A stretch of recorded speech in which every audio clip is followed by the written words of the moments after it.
پھر وہ مروہ کی طرف دوڑی۔ جب بیچ میں ایسی جگہ آتی جہاں بچہ نظر نہیں آتا تھا تو ماں کا دل بے چین ہو جاتا۔ وہ تیز دوڑتی، پھر پہاڑی پر چڑھ کر دیکھتی، کچھ نہیں۔ پھر صفا، پھر مروہ، پھر صفا، پھر مروہ۔ اس طرح حاجرہ علیہ السلام نے 7 چکر لگائے۔ یہ صرف دوڑ نہیں تھی، یہ ایک ماں کا درد تھا، یہ یقین اور بے چینی کا سفر تھا۔ یہ وہ عمل تھا جو اللہ کو اتنا پسند آیا کہ قیامت تک کے لیے حج اور عمرہ کا حصہ بنا دیا۔ آج بھی مسلمان صفا اور مروہ کے درمیان سعی کرتے ہیں تاکہ دنیا کو یاد رہے کہ اللہ کے نزدیک ایک ماں کی تڑپ کتنی عظیم ہوتی ہے۔ جب حاجرہ علیہ السلام آخری مرتبہ مروہ پر پہنچی، انہیں ایک آواز سنائی تھی۔ آواز اسماعیل علیہ السلام کے قریب سے آ رہی تھی۔ وہ گھبرا کر اپنے بچے کے پاس دوڑی۔ جب قریب پہنچی تو دیکھا کہ اسماعیل علیہ السلام کے قدموں کے نیچے سے پانی پھوٹ رہا ہے۔ اللہ نے جبریل علیہ السلام کو بھیجا تھا۔ انہوں نے زمین پر پیر مارا اور وہاں سے زمزم کا چشمہ جاری ہو گیا۔ ایک بنجر زمین سے پانی نکل آیا۔ جہاں کچھ نہیں تھا وہاں اللہ نے زندگی پیدا کر دی۔ حاجرہ علیہ السلام خوشی اور حیرانی سے پانی کو دیکھ رہی تھی۔ پانی چاروں طرف بہنے لگا تو انہوں نے اس کے گرد مٹی اور پتھر جمع کرنا شروع کر دیا اور بولی، زمزم یعنی رک جا۔ نبی علیہ الصلوۃ والسلام کا فرمان ہے کہ اللہ اسماعیل علیہ السلام کی والدہ پر رحم فرمائے۔ اگر وہ پانی کو روکنے کی کوشش نہ کرتی تو زمزم ایک بہنے والا چشمہ ہوتا۔ حاجرہ علیہ السلام نے خود بھی پانی پیا اور اسماعیل علیہ السلام کو بھی پلایا۔ اب وہی پانی ان کے کھانے اور پینے کا سہارا بن گیا۔ کچھ ہی عرصے بعد ایک قبیلہ پانی کی تلاش میں وہاں سے گزرا۔ انہوں نے وہاں پانی دیکھا تو حیران رہ گئے۔ انہوں نے حاجرہ علیہ السلام سے اجازت مانگی کہ کیا ہم یہاں رہ سکتے ہیں؟ حاجرہ علیہ السلام نے فرمایا، رہ سکتے ہو، لیکن اس پانی پر میرا حق رہے گا۔ انہوں نے بات مان لی۔ اس طرح مکہ میں آبادی شروع ہوئی۔ اسماعیل علیہ السلام اسی ماحول میں بڑے ہونے لگے۔ یہ سب ابراہیم علیہ السلام کی اس دعا کا نتیجہ تھا جو انہوں نے اپنی بیوی اور بچے کو چھوڑتے وقت مانگی تھی۔ اے میرے رب، میں نے اپنی اولاد کو ایک بے آباد وادی میں تیرے مقدس گھر کے پاس بسایا ہے تاکہ وہ نماز قائم کرے۔ تو لوگوں کے دلوں کو ان کی طرف مائل کر اور انہیں پھلوں سے رزق عطا فرما تاکہ یہ شکر گزاری کرے۔ دن گزرتے رہے، اسماعیل علیہ السلام جوان ہونے لگے۔ ابراہیم علیہ السلام وقتاً فوقتاً مکہ آتے اور اپنے گھرانے کی خیریت معلوم کرتے۔ پھر ایک دن وہ آزمائش آئی جسے سن کر انسان کا دل کانپ اٹھتا ہے۔ ابراہیم علیہ السلام نے خواب میں دیکھا کہ وہ اپنے بیٹے اسماعیل علیہ السلام کو ذبح کر رہے ہیں۔ انبیاء کے خواب وہی ہوتے ہیں۔ ابراہیم علیہ السلام سمجھ گئے کہ یہ اللہ کا حکم ہے۔ سوچو، وہ بیٹا جو 86 سال کی عمر میں ملا، وہ بیٹا جس کے لیے ساری زندگی انتظار کیا، وہ بیٹا جو اب باپ کے ساتھ چلنے پھرنے کے قابل ہوا اور اب حکم آ رہا ہے کہ اسے اللہ کی راہ میں قربان کر دو۔ ابراہیم علیہ السلام نے اپنے بیٹے سے کہا، میرے پیارے بیٹے، میں نے خواب میں دیکھا ہے کہ میں تمہیں ذبح کر رہا ہوں، بتاؤ تمہاری کیا رائے ہے؟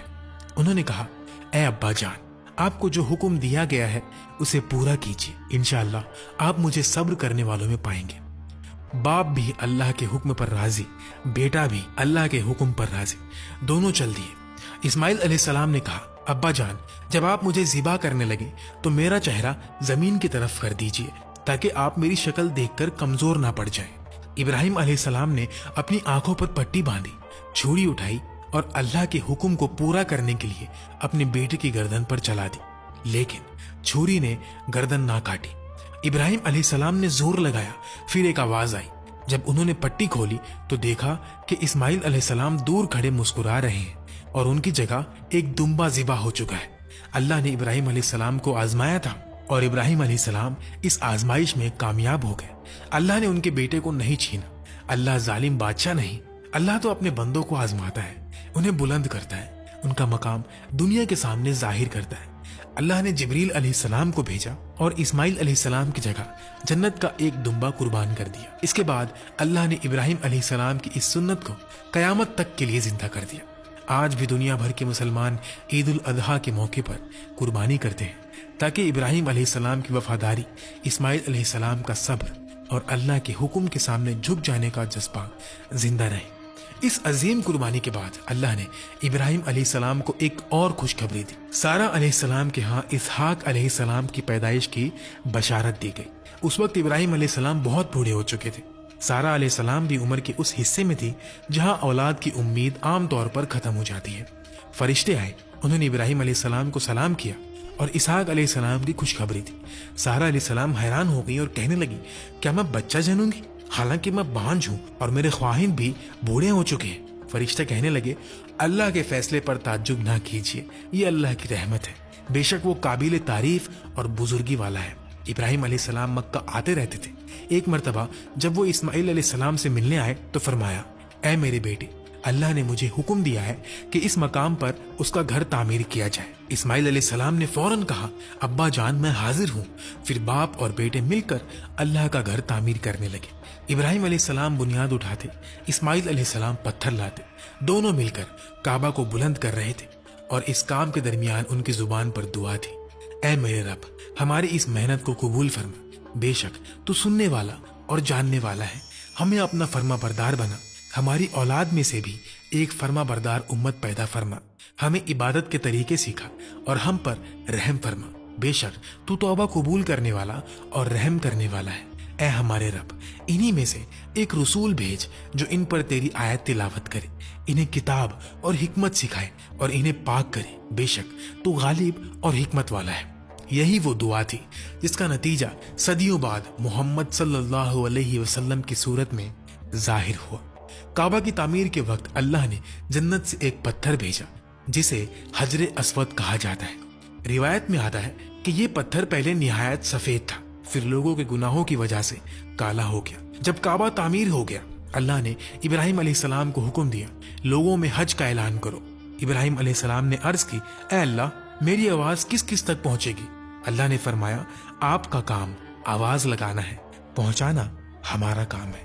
پھر ابراہیم علیہ السلام عرفات کے پہاڑ پر چڑھے اور پکارا، لوگوں بیت اللہ کا حج کرو۔ اللہ نے اس پکار کو لوگوں کے دلوں تک پہنچا دیا، اسی لیے آج تک ہر مومن کے دل میں کعبہ کی محبت ہے۔ ہر مسلمان چاہتا ہے کہ ایک بار اللہ کے گھر کا دیدار کرے، حج کرے، عمرہ کرے۔ ابراہیم علیہ السلام نے 175 سال کی عمر میں وفات پائی۔ تو یہ تھا ابراہیم علیہ السلام کا عظیم اور روح کو ہلا دینے والا واقعہ۔ اگر آپ کو نبی علیہ الصلوۃ والسلام کی کہانیوں پر اور بھی ویڈیوز دیکھنی ہے تو میرے چینل کو سبسکرائب ضرور کیجئے۔ کمنٹ میں ضرور بتائیں کہ یہ ویڈیو آپ کو کیسی لگی اور نیکسٹ ویڈیو کس نبی کے واقعے پر چاہیے۔